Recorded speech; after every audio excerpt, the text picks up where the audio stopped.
विश्व प्रसिद्ध ज्योतिर्लिंग महाकाल मंदिर में बारिश के लिए शनिवार से 6 दिवसीय सोम यज्ञ का शुभारंभ होने जा रहा है।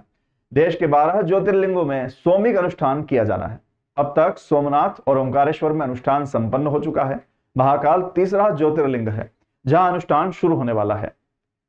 महाकालेश्वर मंदिर प्रबंध समिति द्वारा सोलापुर महाराष्ट्र के मूर्धन्य विद्वान पंडित चैतन्य नारायण काले के मार्गदर्शन में यह दिव्य अनुष्ठान किया जा रहा है। पंडित काले ने बताया कि सोम यज्ञ में चारों वेदों के श्रोत विद्वानों के 4 के समूह में 16 ऋत्विक अर्थात ब्राह्मण होते हैं। हर ऋत्विक का कार्य और कर्म सुनिश्चित होता है। उन्हें देवता के रूप में मंत्र वरण होता है। इस तरह इस सोम यज्ञ में 16 ऋत्विक के साथ एक अग्निहोत्री दीक्षित दंपत्ति यजमान के रूप में समाज के प्रतिनिधि स्वरूप सम्मिलित होते हैं। शास्त्रों में वर्णित है कि सोम यज्ञ में अग्निहोत्री दीक्षित व्यक्ति ही यजमान के रूप में सम्मिलित हो सकते हैं। इसलिए अग्निहोत्री दीक्षित यजमान सोम यज्ञ को समाज के प्रत्येक व्यक्ति के प्रतिनिधि के स्वरूप में संकल्पित होकर संपन्न कराएंगे। यज्ञ में शामिल होने जा रहे विद्वान और यजमानों को मंदिर के निर्माल्य द्वार से परिसर में प्रवेश मिलेगा। इन्हें आने जाने में किसी प्रकार की परेशानी न हो और द्वार पर तैनात सुरक्षाकर्मी न रोके टोके, इसके लिए मंदिर प्रशासन द्वारा इन्हें विशेष पास भी जारी किया जाएगा। सहायक प्रशासक मूलचंद जुनवाल ने बताया कि यज्ञ परिसर में जल स्तंभ के समीप हो रहा है, इसलिए मंदिर की दर्शन व्यवस्था प्रभावित नहीं होगी। ऐसे में दर्शन और अन्य व्यवस्थाओं में परिवर्तन नहीं किया गया है। वीआईपी के आगमन पर अलग से व्यवस्था की जाएगी।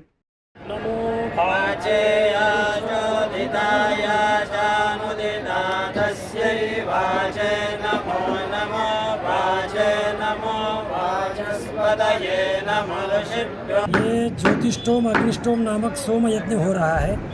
ये ज्योतिर्लिंगों में 12 ही ज्योतिर्लिंगों में करने की ये योजना है। उसके तहत ओंकारेश्वर में अभी संपन्न हुआ है अप्रैल 4 में, 19 अप्रैल को सोमनाथ में संपन्न हुआ।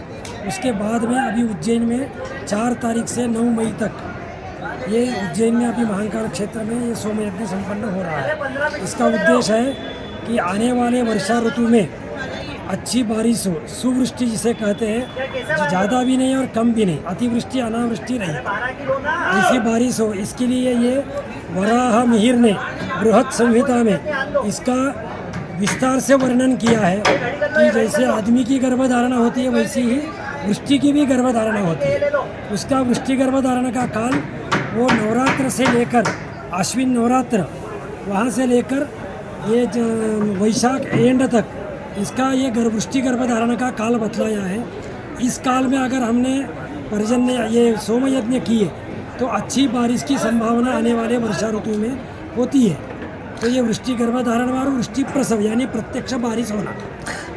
पर्जन्य यज्ञ और सोम यज्ञ में ये अंतर है।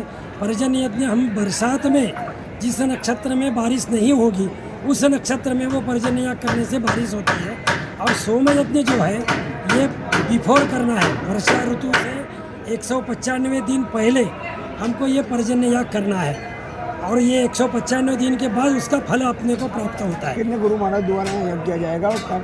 ये यज्ञ में 22 लोग यहाँ पर आर्तवीज्य करते हैं, ऋत्विक लोग रहते हैं और अग्निहोत्री दंपति जो है वो विशेष रूप से यहाँ पर यजमान पद होता है, क्योंकि अग्निहोत्री जो होते हैं वो आजीवन अग्नि उपासना करते हैं, इसलिए उनको यहाँ पर यजमान पद दिया जाता है और उनके द्वारा ये संपन्न कराया जाता है।